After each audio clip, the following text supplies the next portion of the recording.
I'd like to give tribute to my greatest human teacher, without a doubt, my greatest human teacher, Ram Dass, also known as Richard Alpert. I cannot speak highly enough of Ram Dass. Ram Dass just passed away a few days ago. Well, maybe by the time this video is uploaded, it would have been, maybe a couple of weeks. And Ram Dass has absolutely changed my life. I first found out about Ram Dass from a friend of mine who gave me his book, Be Here Now, which some people like to call the hippie Bible. And it's really quite extraordinary. As soon as I picked up the book, in the way it's written like some kind of an ancient scripture, and it's very, very psychedelic. I mean, if you know anything about Ram Dass, he was part of the psychedelic bad boys of the 60s, him and Timothy Leary. And he got fired from Harvard for running psychedelic experiments, him and Timothy Leary, on students there without the permission of the university. So they really were rebels, right? Rebels, and they really they popularized the use of LSD, and they were trip sitters, and him and Timothy, and really there were two rascals who really went in their own different paths after. Ram Dass ended up going to India, and he adopted a lot of the Eastern wisdom and mysticism in his teachings. Timothy Leary went a different path. But two extraordinary human beings that really changed a lot of people's lives for the better. And Ram Dass is just, I mean, wow. Like, I can't even begin. He's my greatest human teacher. I can't think of another human teacher that has changed my life to the same degree as Ram Dass.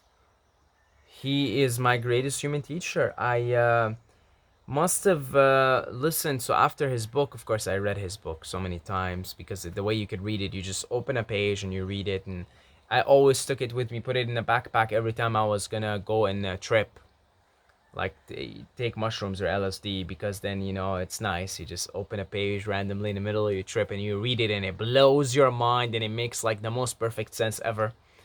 So his book, the Ram Dass the Be Here Now book, is based on his lectures. So after that, I found out that he has a podcast, and in fact, I found out that everything in the book is based on his lectures, which are in the form of podcasts, which you can look up. Be Here Now podcast. Just download any podcast app and look it up. And as soon as I found out he has podcasts, I was like, man. And I ate up the podcast. I listened to each episode, and he's got over 100 episodes. Each one is like 40 minutes or so. I listened to all his podcasts at least like 4 or 5 times, at least. So last year, while I was driving Uber, I basically either played. So whenever I had people as passengers, I played music, classical music usually. And whenever there was no passengers, and I was either in transition or I was waiting for the next call or the next ride or something, I played Ram Dass. That was basically, I drove Uber for 7-8 months, and it was in fact, a lot of times now, if I go back and listen to one of his podcasts, I get like flashbacks of me driving Uber, because it just became associated with that, because I was just listening to it 24/7. Not just like I had another like thing, a ritual in the morning. I'd wake up. This was when I was living in Ottawa, and I'd put on blindfolds and I'd do hatha yoga, stretching, and I'd listen to a podcast by Ram Dass. I ate up the podcast. I ate it up. So I actually gave away the book, Be Here Now, to a friend, because I just like memorized everything in it, because it's all from his lectures. So I listened to his lectures so much, and I cannot speak highly of Ram Dass. I cannot speak highly of him. I cannot. Absolutely life changing. Absolutely, because he just sort of summarizes the wisdom, the teachings of the East, of Buddhism, Hinduism, and Taoism. And it was after listening to Ram Dass, reading his book and listening to him over and over, that I started to study this Eastern mysticism. I took courses on Buddhism, Hinduism, and Taoism. I took courses on all these three things, and I bought the Tao Te Ching, and I read it. I started reading it, and I make videos on it and stuff. But it was like the bridge for me into these teachings was Ram Dass, his teachings. That was the bridge, and I spent about 2 years, 2 years, because I listened. Not only did I listen to Ram Dass while I was driving Uber and living in Ottawa for that year, I had been listening to him prior for a year or two when I was living in Hamilton. And that's why I say I listen to each episode like 4, 5, 6 times. Some episodes I listened to them over 10 times. I put them on favorite and I just play them over and over. So that's why I say he's my greatest human teacher. He's definitely the teacher I spent most of my the most amount of time soaking his teachings, without a doubt. Nobody else in a human form compares to the amount of time that I spent soaking in the teachings. Because as soon as I started, first of all, when I read his book, I was just mesmerized. Like, because I the first time I read a page from it, I was really stoned on LSD, and I was like, what? This makes perfect sense. It was that page I opened up.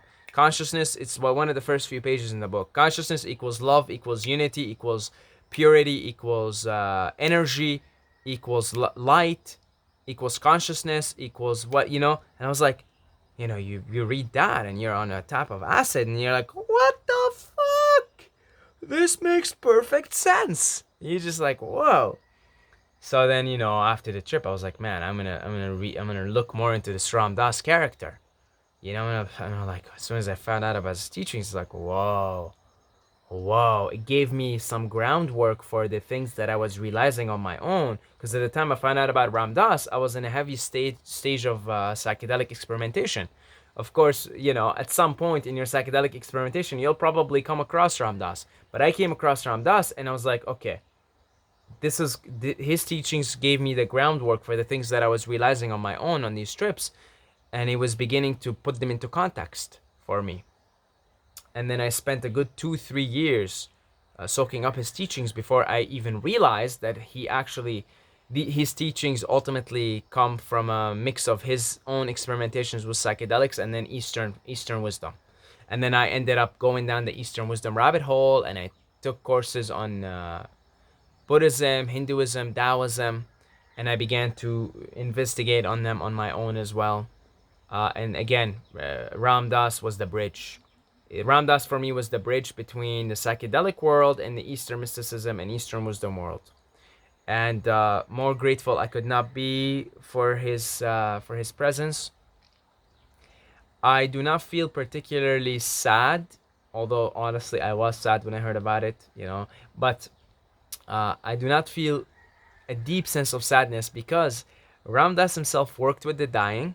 He embraced death. He often made jokes about it, and he made light of it. He made light work of it. He just made it seem like a light thing, which it is.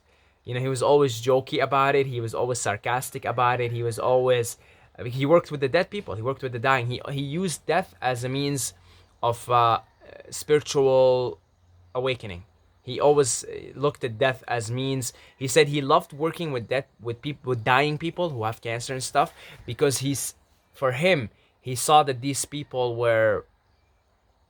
you're at the brink of transforming from one dimension to another, from one state of consciousness to another. And to him, being around people who were under this, like, I'm gonna die. To him, it was also a refreshing way for him also to wake up, to experience levels of spiritual awakening, because dying people are usually waking up. They're now realizing that, holy shit, like, I'm leaving this. I'm leaving this. I'm going to the next, like, I'm going somewhere else. And Ram Dass found that refreshing, so he decided to work with the dying. So I remembered all of this because I really, really soaked up his teachings. And so because he talks in one of his lectures about some yogi, some guru, and maybe it's Ramana Maharshi. And he says, when maybe Ramana Maharshi, maybe what's the other guru? There's Ramana Maharshi and I forgot. He lived, I think, around the same time, roughly around the same time period as Ramana Maharshi. Anyway, let's just say it's Ramana Maharshi. Really, it's irrelevant. Uh, and when the guru was dying, his disciples were crying, like, please don't leave us, Guruji, please don't leave us. And then the response of the guru, Ramana Maharshi, was like, where am I going to go? Like, I'm always here. Everything's always here. And so just remembering Ram Dass always making light work of death, of the process of death, and seeing it just a transformation of energy, that initial sadness was automatically balanced by the wisdom that I always heard from Ram Dass. And the wisdom is, yeah, death is an illusion. It's just a transformation of energy. Ram Dass's soul is now in the astral. It's without a doubt in the astral, and it is with us at all times. And in fact, if I call upon Ram Dass, because Ram Dass is now in the astral and he's gained some of his, again, psychic powers, and Ram Dass will come to my aid. Ram Dass will come to my aid. So that sadness was definitely balanced by the wisdom from the man himself, from his teachings. And remembering always to keep it light, his sense of humor, Ram Dass's sense of humor in all of his teachings definitely rubbed on me, and you could see it in my own videos, because I definitely keep things light and humorous in the way that I present the material, in the way that I present the teachings here. And I really think that has a lot to do with me basically brainwashing myself with Ram Dass's teachings. I definitely think keeping things light and always keeping things, not forgetting the humor of it all, I think it really comes from me being very, very immersed in Ram Dass's teachings and practically have brainwashed myself with his teachings, that I sort of keep that humor, keep that cosmic humor, right? That cosmic humor about the whole thing. I use the word the game here a lot. Like, I look at everything as a game, and Ram Dass certainly looked at it that way, and he certainly used the terminology such as the game, and stuff like that. He always in his teachings kept a wisdom, the cosmic wisdom, seeing things from a cosmic perspective. Really helped me, and still helps me in transmitting my own teachings here into these videos. So yeah, I am extremely grateful that this being existed. I am sure he is he's having quite a time now back in the farm, as he called it. He's really funny. His teachings are just so full of humor, and so he calls it back in the farm, right? He calls it back. He says, so I'm sure he's having a good time with the folks, his people back home in the astral, his astral home. And I'm pretty sure he'll be back here soon. I'm pretty sure he'll take on a birth. I'm pretty sure he'll be back here soon. I'm pretty sure of it, actually. He'll be back here soon. He'll take on a birth pretty soon. He even admits that his desire to spread the light is too much for him, because the desire to spread the light is just it's like a part of the evolution of consciousness before it moves to finally the place where it's finished with the game, total enlightenment. But he says that his desires for spreading the light is too great, and it keeps him reincarnating back again and again. So I'm sure he'll be back with us in human form soon. And he always alluded to it. He always made fun of it, and he always, sort of alluded to, he almost was convinced that he's gonna be coming back and back and back. So he definitely will take birth with us again to spread more of his light. He's definitely a highly evolved soul, a highly conscious soul, probably a wanderer, a star seed. He never brushed on that material. Never. I don't even think he was exposed to it. He focused more on the Eastern teachings. But he's definitely a wanderer. He's definitely a star seed. He's definitely a fifth or sixth density soul, without a doubt. Fifth or sixth is very, very. Wisdom is written all over his teachings. And so he'll be back with us soon. And yeah, he's just extraordinary. I'm so grateful for his existence, for him sharing space with us here on this realm, for spreading so much light. And it's gonna be just a matter of recognizing him in his new incarnation, right? It's just gonna be a matter of recognizing him. That's all, because he's gonna be back. He's probably already preparing for it. And yeah, God bless us all. And yeah, thank you to the Patreons for your support on this channel. If you'd like to donate, the links are in the description. Saeed Mobayed at Instagram. And until the next time, may the force be with you.